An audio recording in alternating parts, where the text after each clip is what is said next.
Hello Graveyard Guild, welcome back to another video. Today we're going to be taking a look at a newer 3D action MMORPG developed by Nemesis called Dark Nemesis Infinite Quest. So you'll see over to the left here we have 4 classes currently available in this game, and if you look over to the right, each class will have 3 separate subclasses that you'll be able to unlock at level 39. Now, you'll notice with all these characters, I mean, they did a really good job on the character detail with the nice looking armor, awesome glowing effects, sweet looking wings. So let's go ahead. Now, this is the assassin, of course, but we're going to go ahead and take a look at the warrior here. So going with a nice flame theme this time. Cool fire effects on the sword and the wings here. And then we have the gunslinger, going with a more purple glowy effect again here, more futuristic looking theme. And then we have the mage. Now the mage personally I think looks probably the most bland out of the 4 classes here, but nonetheless still some nice looking character detail on the mage. Okay, so now I'm going to go ahead, pause, and we're going to jump in on my leveled up character here. Alright, and we are back inside the game. So as you can see here, the game also does feature some very nice looking mounts as well. So what we're going to be taking a look at here is just a regular campaign dungeon. I'm going to try and do some co-op as well, some PvP, and maybe a tower mode. And that should use up all our time here. So let's go ahead and check out the campaign first. And you'll notice this game uses the 3-star requirement system that you see in a lot of other mobile MMOs. Of course, the more gold stars that you get, you'll slowly unlock these boxes here. So if we get the full 24 stars, we'll be able to unlock this nice gold crate and get some extra diamonds and some armor keys here. So let's go ahead and hop into the prison so I can show you what the gameplay looks like inside of this game. And you'll notice right away my character starts moving. I am not moving the character at all. So this game does feature a standard auto combat system that you see in a lot of other mobile MMOs. And up to the top left here, it does also feature a little enemy counter. For each part of the dungeon, you'll see that enemy counter go down, and then it'll get a little red X through it to let you know that you killed all the enemies in that specific area of the dungeon. And then just below that, you have the 3-star goals. So we just need to defeat the Mesh Elite, clear it in 180 seconds, and it has how long we've been in the dungeon to the right there. And we need to clear it with above 10% HP. So all fairly easy requirements, especially since I'm a tad bit over-leveled for this dungeon.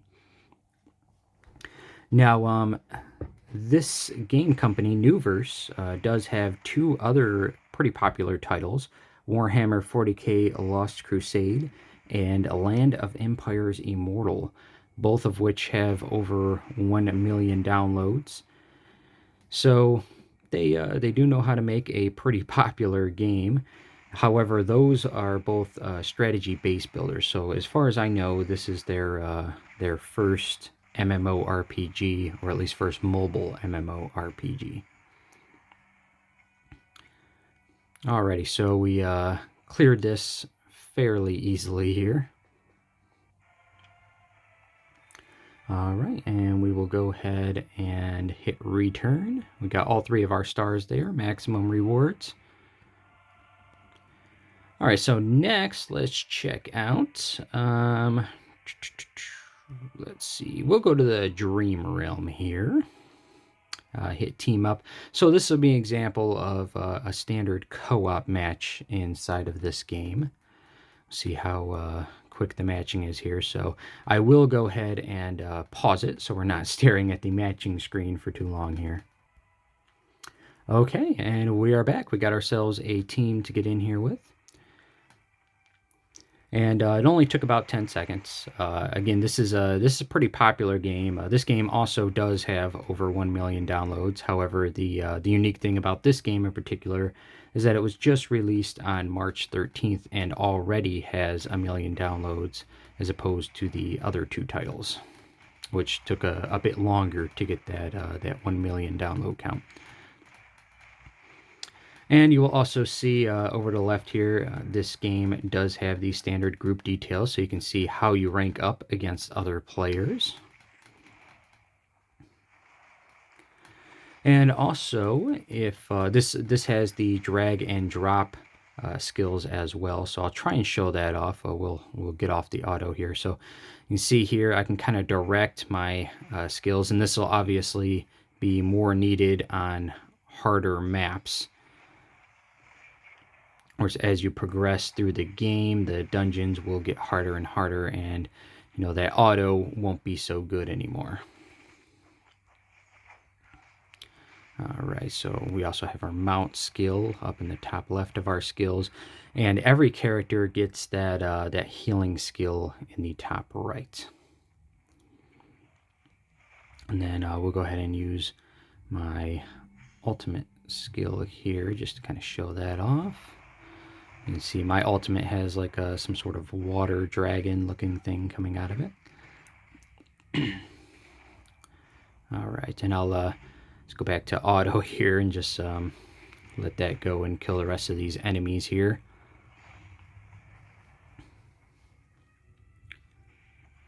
And look at that. Currently doing the most damage on my team. Nice, nice.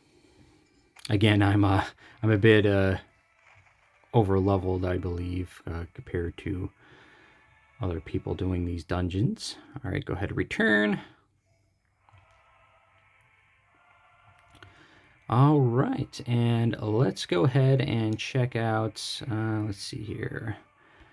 See, I was going to do a tower as well. All right, so we will go ahead and challenge this guy.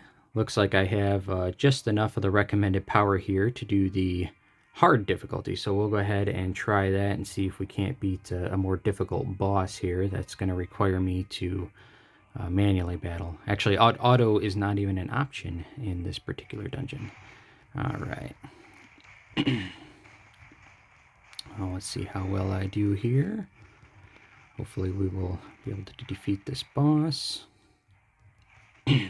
Alright, so we can use our ultimate now. Going to be relying on that heavily for our damage here.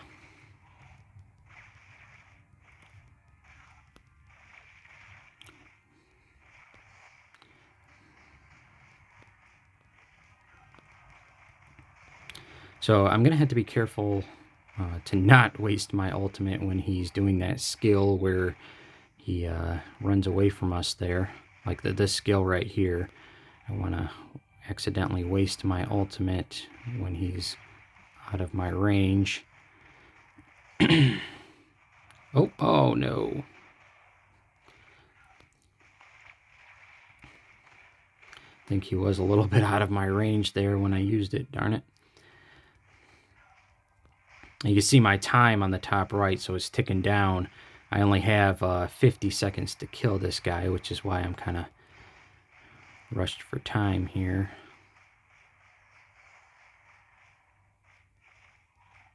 Oh, it looked like it was still doing damage to him, even though he was underground there. That was kind of interesting.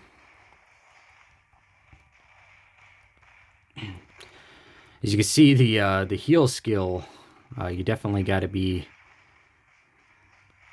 looking at that there, because it's a very long cooldown, and I actually might die here because I'm not able to use my heal skill. But I only had 7 seconds left anyway, and yeah, he still had a bit too much HP left there. Well, that was unfortunate.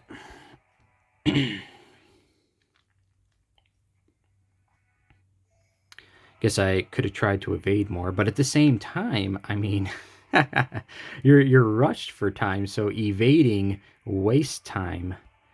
So it's kind of like a delicate balance there. You have to choose what what attacks to evade and what attacks to just tank through so that you can get more damage in.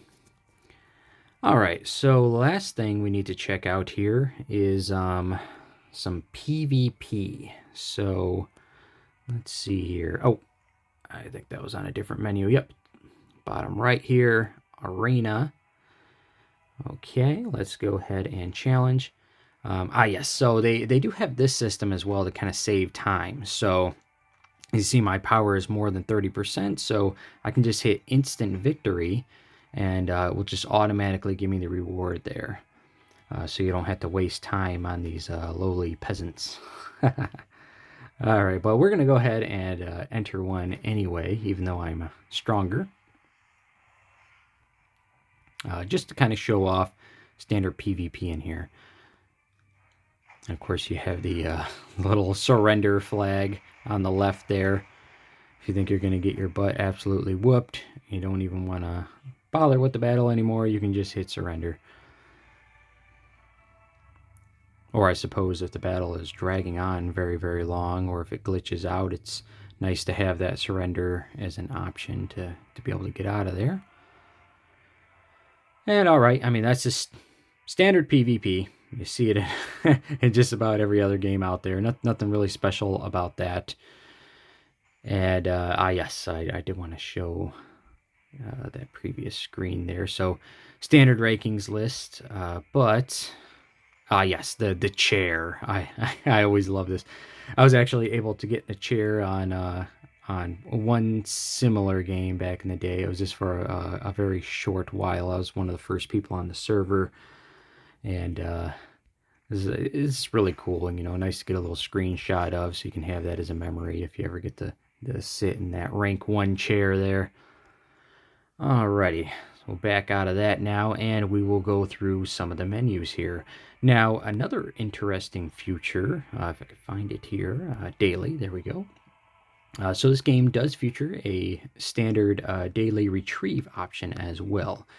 So if you're pressed for time, you're not able to really do all the events for a particular day, that is okay. The game will save those EXP and missed items for you, and you can retrieve them on the following day, or if you miss a couple days in a row, I don't know how long it will save them, probably a week or something out from yesterday. Okay, well, maybe just 1 day's worth of events it will save.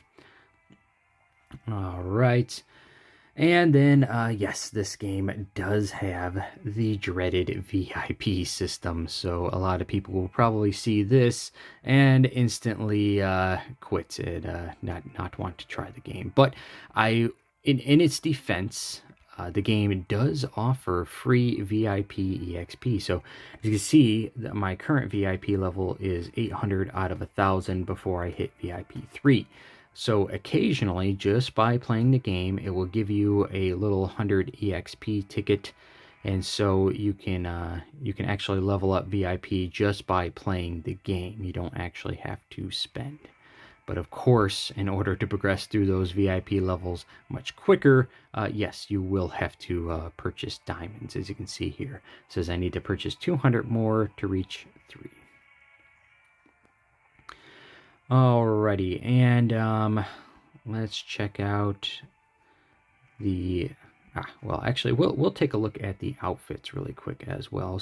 I know some people are all about fashion in these types of games as well, and I will say the fashion is okay in this game. I mean, there is, of course, much better options out there for better looking fashion. I mean, you could look at games like Perfect World or Dragon Raja, but for just a more simple 3D action top-down MMORPG, the fashion isn't really all that bad inside of this game. All right, and of course you do have the standard shop as well. So little wheel type of thing there, prize wheel. Then you do have items. So yes, you can buy items in this game that will allow you to power yourself up. However, from what I've heard from friends and quite a few other players, This game is a little bit more free-to-play friendly than other titles out there, and that probably shows why it's currently so popular. As of this time, it is ranked number 2 in the newest top grossing RPG games. And again, from what I hear, is as long as you just get in on like the opening day of a server and you remember to do all your events every single day, you can somewhat keep up with the pay-to-win players. So don't completely take my word on that. That's just from hearsay. So But other than that, I think we did cover just about all the core features of the game. So hopefully, you guys enjoyed the video. If you did, please like and subscribe, and I will see you guys in the next video.